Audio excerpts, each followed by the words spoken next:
Hello and welcome. हम बात करने जा रहे हैं आज रात को जो बड़ा मुकाबला होने जा रहा है चैंपियंस लीग का सेकंड लेग सेमीफाइनल का, और इसमें दो टीमें जो आमने सामने होंगी वो होंगी मैनचेस्टर सिटी वर्सेस पीएसजी। क्योंकि होम ग्राउंड मैनचेस्टर सिटी का है और वो एडवांटेज लेकर आ रही है पेरिस से, तो फिर उम्मीदें एक बार सारी की सारी फिर जो है वो मैन सिटी से होंगी, जो कि पहली बार फाइनल में पहुंचने जाएगी अगर आज की जीत हासिल करती है। इतिहाद स्टेडियम में ये मुकाबला होगा, रात 12:30 बजे से शुरू होगा और 1-2 से जो है वो पीएसजी इस मुकाबले में पीछे चल रही है, यानी 2 गोल्स की अवे लीड लेकर आ रही है।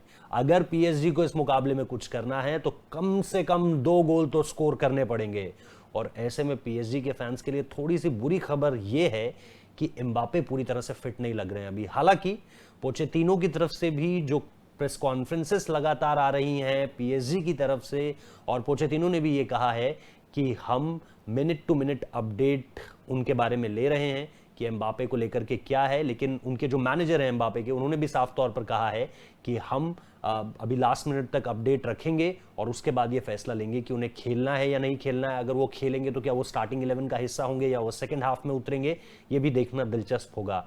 सेकंड हाफ से मुझे याद आता है फर्स्ट लेग में फर्स्ट हाफ क्या कमाल का खेला था पीएसजी ने, और ऐसा लगा जैसे मार्किनोज का वो जो गोल है, क्योंकि कप्तानी में इस तरह से क्वार्टर फाइनल सेमीफाइनल में गोल स्कोर करना, ये सिर्फ, और वो भी लगातार 2 सीजन में करना, ये सिर्फ उनसे पहले 2 ही खिलाड़ी कर पाए, क्रिस्टियानो रोनाल्डो और एंटोनियो ग्रीजमैन। तो उन दोनों के बाद ये तीसरा नाम था मार्किनोज का, और कप्तानी भी उनके जिम्मे पर थी। ऐसे में आज निश्चित तौर पर, क्योंकि पिछले मुकाबले के जो पहले लेग की मैं बात कर रहा हूं उसमें पहला हाफ कमाल का खेला पीएसजी ने, मैन सिटी कहीं ना कहीं दबी दबी सी नजर आई, लेकिन सेकंड हाफ में पता नहीं क्या हो गया था कि एकदम से वो जो शायद पेप ग्वार्डियोला की जो पेप टॉक थी, जिस तरह से उन्होंने मोटिवेट किया प्लेयर्स को, एकदम से आए। हालांकि केविन डी ब्रुयने का जो पूरा का पूरा मैच था वो काफ़ी बेहतर गया था, और अगर आप पहला गोल भी देखें तो उसमें भी आपको पता है कि किस तरह से गुंडवान के ऊपर ये जिम्मेदारी थी कि वो मार्किनोज को कहीं ना कहीं चेक करके रखें, लेकिन एकदम से आगे निकले, हेडर लिया और गोल स्कोर किया। इसके अलावा डिमारिया का बहुत अच्छा गया था, वेराटी का अच्छा था, नेमार ने कुछ अच्छे पासेस बनाए, लेकिन एम्बापे का एक भी शॉट ऑन टारगेट नहीं था, और मेरे ख्याल से 30 बॉल्स भी उन्होंने पूरे के पूरे मैच में टच नहीं की। सेकंड हाफ में तो ढूंढते ही रह गए लोग उन्हें कि एम्बापे कहाँ है। तो एक तरफ पीएसजी है जिसको लेकर के उम्मीदें बहुत हैं, लेकिन क्या वो उम्मीदों पर खरे उतर पाएंगे एतिहाद में, ये देखना दिलचस्प होगा। उन्होंने ऐसा बार बार किया हुआ है कि जब उनसे उम्मीदें नहीं रहती तो वो स्कोर कर जाते हैं।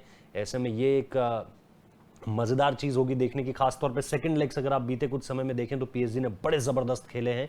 और फिर चाहे मुझे मैन यूनाइटेड की एक पुराना मुकाबला याद आता है, बासा का एक पुराना मुकाबला याद आता है, उस तरह से अगर आप देखें तो पीएसजी से उम्मीदें ज़रूर होंगी। लेकिन मैन सिटी, ऐसा लग रहा है जैसे इस टीम में किसी तरह की कोई दिक्कत फिलहाल नहीं है, और ख़ास तौर पे पिछले मुकाबले में हमने जैसे देखा, क्योंकि मैं वही देख रहा था कि स्टैट वाइज अगर आप देखें तो कितनी ज़्यादा डोमिनेट कर रही थी मैन सिटी उस मुकाबले को।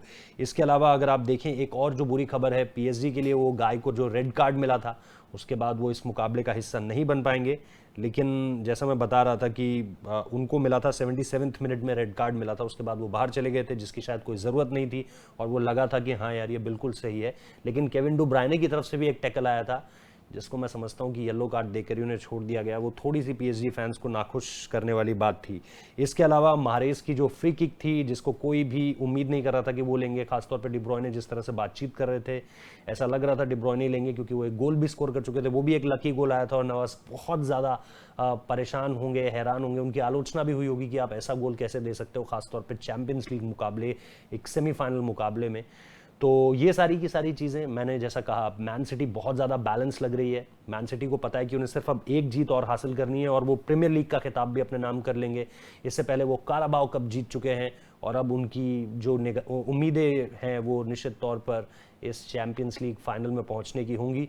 दूसरी तरफ पीएसजी पिछली बार भी चैंपियंस लीग के फाइनल में पहुंची थी, लेकिन बायर्न म्यूनिख से हार गई थी।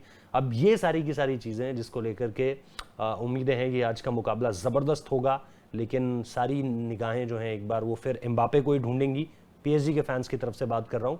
इसके अलावा अगर आप दूसरी तरफ मैन सिटी में देखें तो ऑब्वियसली लग नहीं रहा है कि आज भी कोई एक प्रीमियर स्ट्राइकर जो है वो उतरेगा, जो कि पिछले मैच में भी नहीं उतरा था।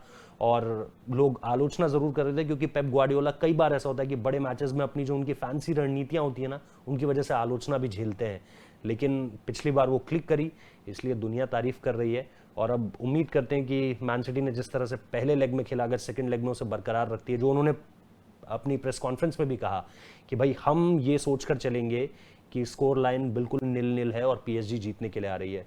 तो अगर उस इंटेंट से मैन सिटी खेली जिस इंटेंट से पिछली बार खेली थी, फर्स्ट लेग में खेली थी, तो फिर मैन सिटी को हराना बहुत मुश्किल हो जाएगा, खासतौर पर उनके अपने ग्राउंड में। लेकिन दूसरों के ग्राउंड में पीएसजी को बहुत अच्छे तरीके से आता है ये करना कि दूसरों के सपने कैसे चकनाचूर कर दिए जाएं और कैसे उन्हें हरा दिया जाए। तो रात को मिलेंगे आपको मुकाबले के बाद, क्या रहा, कौन सी टीम है जो इस्तांबुल के लिए जो है वो पहली फ्लाइट पकड़ेगी और कौन सी टीम है जो यहाँ से बाहर हो जाएगी। फिलहाल इस वीडियो में इतना ही। अपना बहुत बहुत ख्याल रखिए।